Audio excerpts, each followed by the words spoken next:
Salam, selamat pagi jemaat Every Nation dimanapun saudara berada.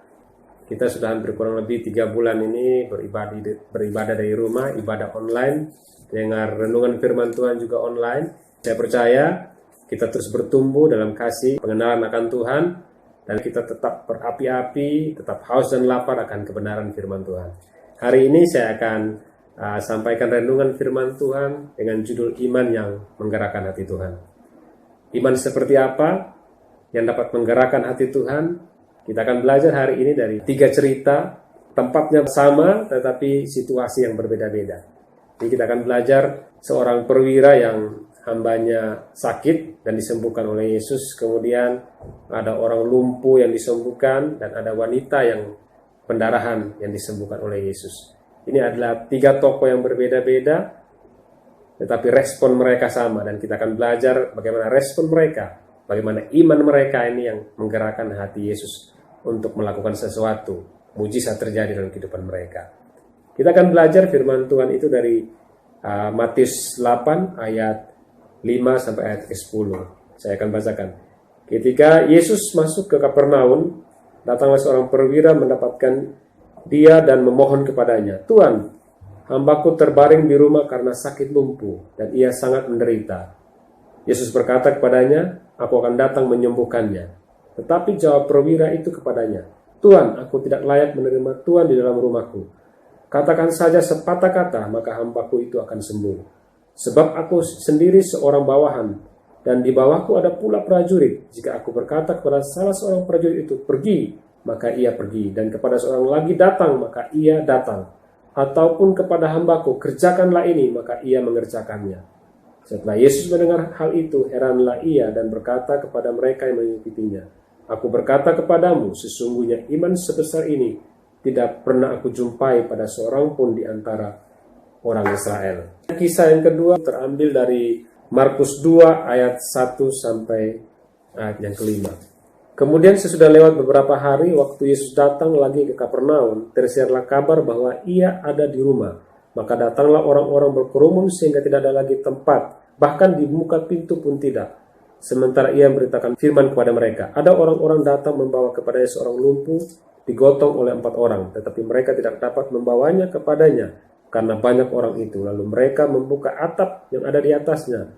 Sesudah terbuka, mereka menurunkan tilam tempat orang lumpuh itu berbaring. Ketika Yesus melihat iman mereka, berkatalah ia kepada orang lumpuh itu, "Hai anakku, dosamu sudah diampuni."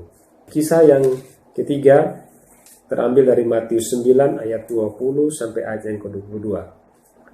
Pada waktu itu seorang perempuan yang sudah 12 tahun lamanya menderita pendarahan, maju mendekati Yesus dari belakang dan menjamah jumbai jubahnya.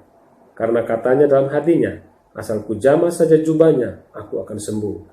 Tetapi Yesus berpaling dan memandang dia serta berkata, "Teguhkanlah hatimu, hai anakku, imanmu telah menyelamatkan engkau." Maka sejak saat itu sembuhlah perempuan itu.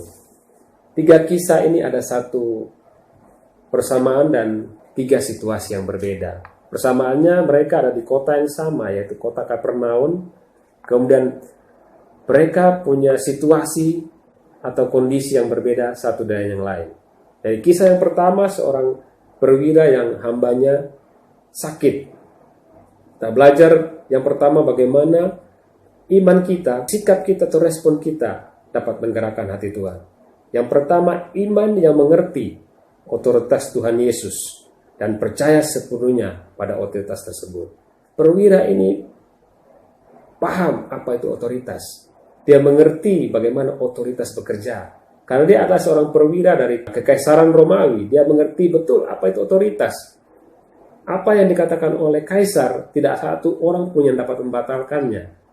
Dan dia mengerti dan dia tahu Yesus mempunyai kuasa, mempunyai otoritas lebih dari dirinya, bahkan lebih dari kaisar. Dia paham betul itu. Makanya waktu dia bertemu dengan Yesus, dia katakan, "Katakan saja satu kata, maka hambaku akan sembuh." Nah, orang seperti ini yang mengerti posisi, mengerti kekuasaan Yesus. Dan ini yang membuat Yesus tergagap, wow, ternyata ada orang seperti ini. Yang begitu paham, yang begitu mengerti betapa berkuasanya Tuhan. Hanya dengan mengatakannya, maka akan terjadi sesuatu. Maka hambanya akan sembuh. Bapak Ibu, Apakah kita bisa memiliki iman seperti seorang perwira ini yang percaya, tidak hanya sekedar percaya, tapi dia betul-betul meyakini bahwa apa yang Yesus katakan itu, apa yang diucapkan oleh Yesus akan merubah sesuatu, mujizat akan terjadi. Jadi saya percaya kita juga bisa memiliki iman seperti seorang perwira. Asal kita tidak hanya, iman itu tidak hanya ada dalam pikiran kita, tidak hanya terinspirasi, tapi iman itu harus terintegrasi, menyatu dalam kehidupan kita. Tidak hanya ada di pikiran kita, tapi harus ditunjukkan dengan perasaan dan dengan perbuatan kita. Iman seperti itulah adalah iman yang komplit. Iman yang dapat mengubah keadaan. Saya ingat beberapa waktu yang lalu ketika kami sedang berdiskusi dengan Pastor Dedi, menanyakan mengenai situasi perkembangan COVID, kemudian apa yang sedang dialami oleh jemaat Every Nation Kupang. Banyak informasi yang kami sampaikan kepada beliau. Kami cerita bahwa banyak orang-orang yang kena dampak. Dan satu hal yang menarik yang beliau sampaikan bahwa kepada kami bahwa dalam situasi ini, apa yang ada di pikiran dan apa yang akan dilakukan itu lebih penting daripada masalah yang kita hadapi. Karena masalah ini semua orang mengalami dampak. Tetapi mereka yang berpikir, yang melakukan, yang berpikir bagaimana melakukan sesuatu, bagaimana bersikap yang seperti ini adalah mereka adalah orang-orang yang akan survive, orang-orang akan menemukan solusi dari masalah mereka. Kita belajar bagaimana otoritas yang dimiliki oleh Tuhan Yesus itu memiliki kemampuan untuk melakukan apa yang Dia kehendaki. Jadi perwira di Kapernaum ini bukan orang Israel. Dia tidak percaya dengan Tuhan. Dia punya Tuhan, dia punya kaisar yang dianggap sebagai Tuhan. Tapi waktu dia melihat Yesus, dia melihat dengan perspektif otoritas, bahwa otoritas itu mampu melakukan apa saja. Hanya dengan lewat perkataannya, sesuatu itu akan terjadi. Yang kedua adalah melakukan segala sesuatu dengan cara yang tidak biasa atau extraordinary. Dari kisah mengenai orang yang lumpuh disembuhkan, kemudian wanita yang mengalami pendarahan selama 12 tahun, kita belajar bagaimana orang-orang ini tidak berhenti atau tidak menyerah dengan keadaan mereka. Yesus itu betul-betul populer saat itu. Jadi begitu orang mendengar tentang Yesus, untuk bertemu langsung dengan beliau adalah suatu hal yang sangat sulit. Karena begitu banyaknya orang yang kepingin bertemu dengan Yesus. Dan orang yang sakit lumpuh ini mereka tidak punya akses. Dikatakan bahwa pintu itu tidak bisa lagi untuk dimasuki karena begitu banyaknya orang. Yang kita belajar dari orang lumpuh dan 4 orang yang menggendong dia, ini mereka tidak putus asa dengan situasi yang mereka alami saat itu. Mereka bisa memilih, kita menunggu saja waktu orang-orang sudah kembali, situasi sudah sepi, baru kita ketemu dengan Yesus. Atau mereka tidak mengatakan, ya sudah kita pulang saja. Kayaknya sulit untuk kita bertemu dengan Yesus. Cerita yang buat saya ini luar biasa. Orang yang tidak pernah menyerah dengan keadaan, sekalipun kenyataan depan mereka punya alasan untuk berhenti atau untuk kembali. Tapi mereka tidak. Mereka berusaha, mereka yakin waktu mereka bertemu dengan Yesus, maka orang yang lumpuhnya akan disembuhkan. Akhirnya mereka berhasil membobol atap rumah orang, dan Yesus melihat iman mereka. Ingat, iman mereka lewat perbuatan mereka ini yang menggerakkan hati Tuhan Yesus. Mereka tidak pasrah dengan keadaan mereka. Mereka tidak melakukan hal-hal yang biasa, tapi mereka melakukan dengan cara yang luar biasa atau extraordinary. Kemudian wanita yang mengalami pendarahan selama 12 tahun. Dalam cerita yang dikatakan dia sudah kehabisan hartanya. Mungkin dia minta tolong orang lagi, bayar orang untuk tolong dia supaya diberikan akses untuk bertemu dengan Yesus, itu tidak punya.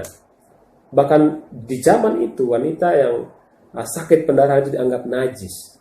Jadi orang tidak mau bergaul, bahkan kalau dia dekat itu orang menghindar. Kalau bila perlu dia diusir. Jadi wanita yang sebetulnya sudah hopeless, sudah putus asa, sudah kehilangan harapan, kehilangan hartanya, ini dia punya alasan untuk ya sudah, kayaknya saya tidak layak untuk mendapatkan kesembuhan.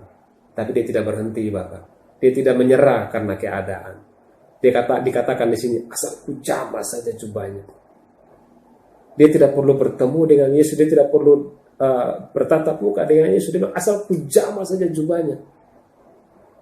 Jadi dia pasti berusaha, saya yakin sekali perempuan pasti akan berusaha untuk menembus blokade orang-orang banyak, kerumunan orang banyak, karena dia asal ku jamah saja jubahnya. Dan ini yang menggerakkan hati Yesus. Yesus tahu, Yesus melihat, Yesus merasakan ada seseorang yang betul-betul menginginkan mujizat, betul-betul menginginkan kesembuhan. Dia berusaha, dia melangkah dengan iman yang menyelamatkan dia, yang membuat dia sembuh kembali seperti sedia kala. Bapak Ibu yang dikasihi Tuhan, beberapa waktu yang lalu saya menonton video di YouTube Presiden Jokowi sedang rapat bersama para menterinya. Beliau mengatakan dalam situasi krisis seperti ini, kita tidak bisa hidup biasa-biasa saja. Kita tidak bisa menganggap atau berpikir biasa-biasa saja. Atau kita tidak bisa melakukan sesuatu itu biasa-biasa saja. Ini situasi yang sulit, situasi yang krisis. Kita perlu bertindak dengan cara yang luar biasa. Atau extraordinary. Kita tidak bisa melakukan hal-hal yang biasa. Kita tidak bisa punya iman yang biasa-biasa saja. Kita perlu tindakan yang extraordinary. Pemikiran yang tidak biasa. Yang out of the box. Saya percaya kita mampu memiliki iman seperti ini. Iman yang dapat menggerakkan hati Tuhan Yesus. Iman yang membuat Tuhan Yesus melakukan dengan segera pada waktunya. Dikatakan dari setiap peristiwa ini, ketika iman mereka dilihat oleh Tuhan Yesus, Yesus dengan segera melakukan mujizat kepada mereka. Jadi kalau kita mau Yesus melakukan dengan segera, iman kita harus menggerakkan hati Tuhan. Iman seperti apa? Iman tadi yang kita belajar dari 3 kisah, 3 orang yang berbeda-beda. Tidak hanya status, tapi juga permasalahan mereka. Dan saya percaya Bapak Ibu kita mampu memiliki iman seperti ini. Dan ini saat yang terbaik, kabar baiknya ini saat yang terbaik untuk kita bisa, iman kita itu bisa bertumbuh dalam situasi-situasi seperti ini. Situasi-situasi yang sulit akan membuat iman kita bertumbuh atau mati, tergantung bagaimana respon kita. Dan saya mau tutup dari firman Tuhan di Ibrani 4 ayat 14 sampai ayat yang 16. Karena kita sekarang mempunyai imam besar agung yang telah melintasi semua langit, yaitu Yesus anak Allah. Bagilah kita teguh berpegang pada pengakuan iman kita. Sebab imam besar yang kita punya bukanlah imam besar yang tidak dapat turut merasakan kelemahan-kelemahan kita. Sebaliknya sama dengan kita, ia telah dicobai, hanya tidak berbuat dosa.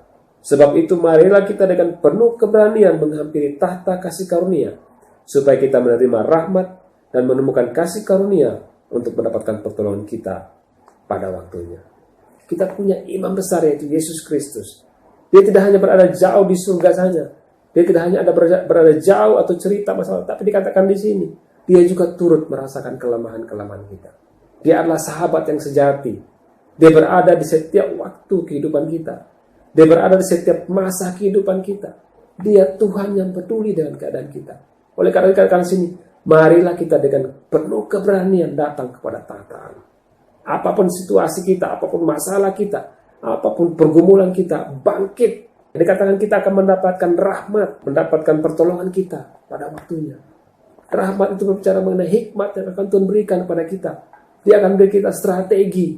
Dia akan memberikan jalan-jalan yang baru. Dia akan memberikan kita pertolongan tepat pada waktunya. Mari kita datang kepada Tuhan. Kita percayakan kehidupan kita sepenuhnya pada Tuhan. Kita percaya bahwa otoritas Tuhan itu akan bekerja lewat kehidupan kita. Apa yang dia firmankan, ya dan amin. Asal kita percaya dalam hati. Tidak hanya dalam hati, tapi lewat perkataan kita, lewat tindakan kita, maka itu akan menjadi kenyataan. Tuhan tidak pernah mengulur-ulur waktu. Jika sudah tiba saatnya, dikatakan dengan segera dia akan melakukannya. Terima kasih. Mari kita berdoa. Bapa, dalam nama Yesus, terima kasih kami ucap syukur buat firman-Mu yang menguatkan kami, Tuhan. Kami belajar dari orang-orang, dari cerita ini orang-orang biasa. Tetapi mereka yang memiliki iman yang dapat menggerakkan hati Engkau, Tuhan. Dan kami percaya, Tuhan, kami mampu untuk memiliki iman seperti itu. Iman yang benar, Iman yang sesuai dengan kehendak Engkau Tuhan. Iman yang percaya kepada otoritas Engkau. Otoritas yang mampu membuat yang tidak ada menjadi ada Tuhan. Hanya lewat firman-Mu Tuhan segala sesuatu boleh terjadi sesuai dengan kehendak-Mu Tuhan. Dan Bapak kami percaya Tuhan, kami adalah orang-orang yang Kau pilih Tuhan. Untuk menjadi berkat, untuk menceritakan kebaikan Engkau. Menceritakan kasih Engkau dalam dunia ini Tuhan. Dan kami berdoa Bapak apapun situasi kehidupan kami. Apapun situasi yang sedang dialami oleh jemaat-Mu saat ini Tuhan. Dan kami percaya Engkau Tuhan. Engkau punya kerinduan, Engkau adalah sahabat. Engkau juga merasakan kelemahan-kelemahan kami Tuhan. Engkau juga merasakan penderitaan-penderitaan kami Tuhan. Dan Engkau mau kami datang kepada Engkau membawa segala pergumulan kami. Dengan keberanian kami datang menghadap tahta Engkau Tuhan. Supaya kami menerima rahmat. Supaya kami mendapatkan kasih karunia dan pertolongan pada waktunya Tuhan. Dan kami percaya Engkau Tuhan dengan segera akan melakukan apa yang Engkau janjikan, apa yang Engkau hendaki Tuhan dipenuhi dalam kehidupan kami Tuhan. Terima kasih Bapa. Terpujilah nama-Mu Tuhan dari sekarang sampai selama-lamanya. Haleluya. Amin.